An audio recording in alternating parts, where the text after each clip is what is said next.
My painting practice emerges from the embodied experience of physical limitation and complicated relationship with art history that I experience simultaneously as love and as trauma.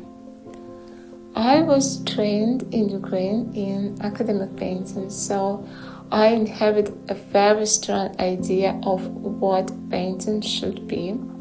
It was all about the control, the precision, the expectations of forcing the body towards mastery. But over time, I became increasingly aware that all these expectations are tied to the broader assumptions about the mastery, the authority, power, and independence, and beauty and healthy standards that can easily exclude someone who doesn't fit. In my work, I actively challenge these assumptions, painting through embodied experience as a condition that reshapes how painting itself can be made.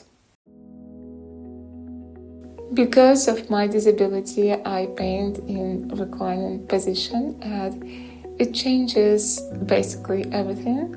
My brush strokes are unstable and light. I paint with diluted substances and very thin brushes and fan brushes. Because of my genetic condition, spinal muscular atrophy, I need constant breaks and I cannot lift my hands, so I attach one brush to another to make it longer, to reach the other side of the canvas. And also I rotate canvases constantly in different positions, so I allow the gravity to redirect the flow of paints. I also use a restricted palette that reduces unnecessary movements, but at the same time it increases the relational quality of color and the depth and transparency of color.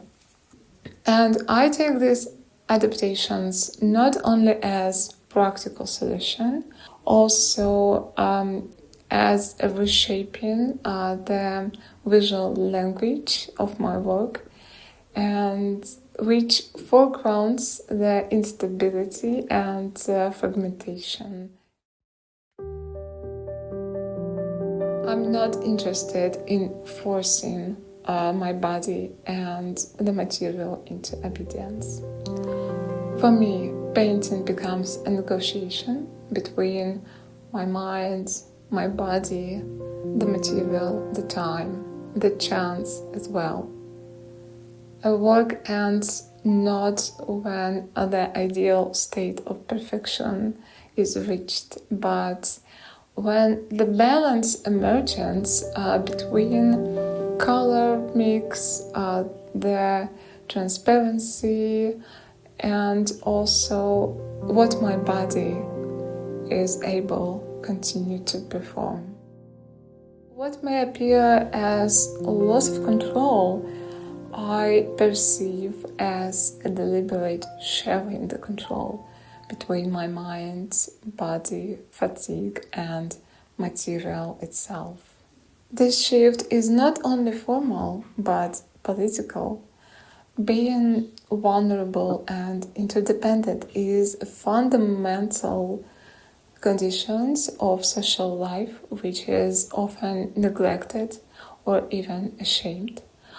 So allowing the material to participate in decision making in the painting process is like the embodying these conditions into the art making itself.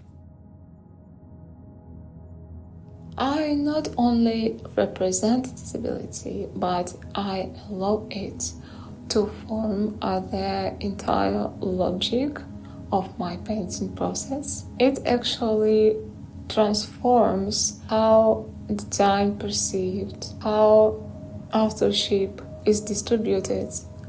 It confronts the traditional perception.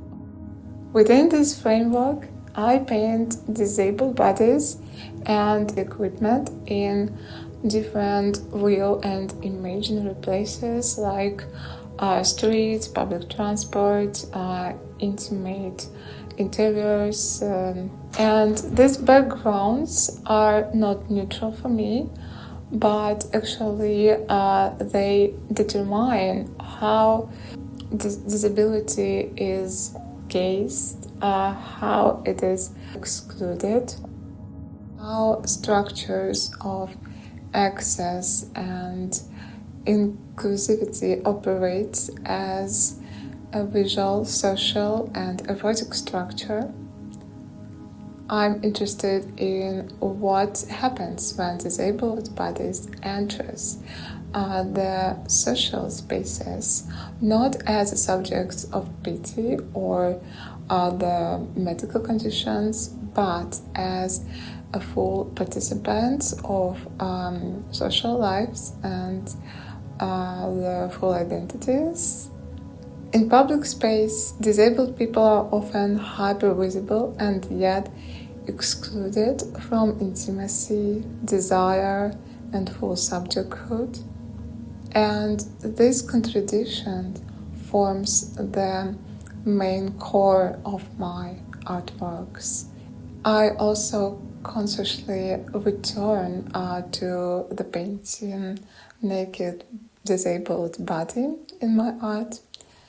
And for me, it is something very personal because growing up, I never saw the bodies and the persons like me having disability, being imperfect, and the art history and the cultural history have been always constructing other certain bodies to be valued as sexual and erotical and desirable. And for me, reinserting the disabled body into the spaces of erotic and sexuality is challenging the broader assumption of what actually human body is allowed to be.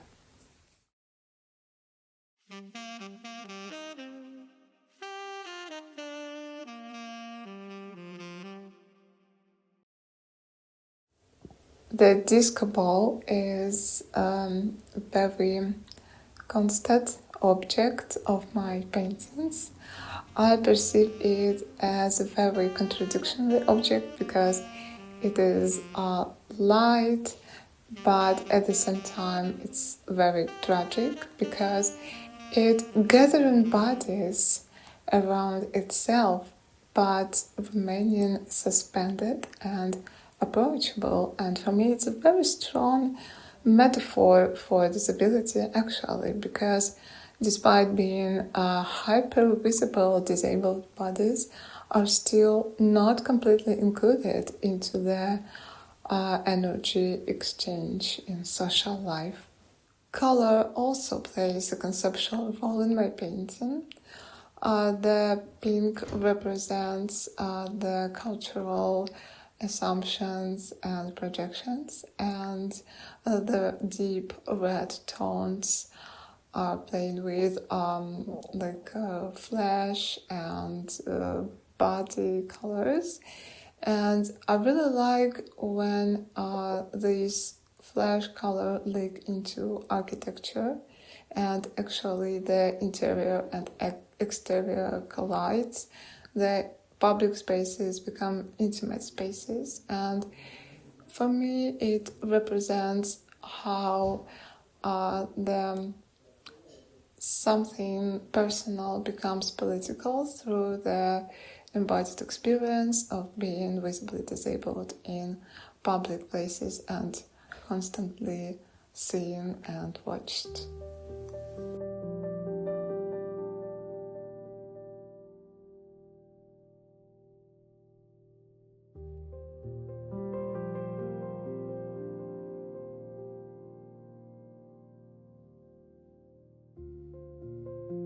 Actually, I see the disability not as a certain niche identity, but as a broad question which actually touch almost everyone.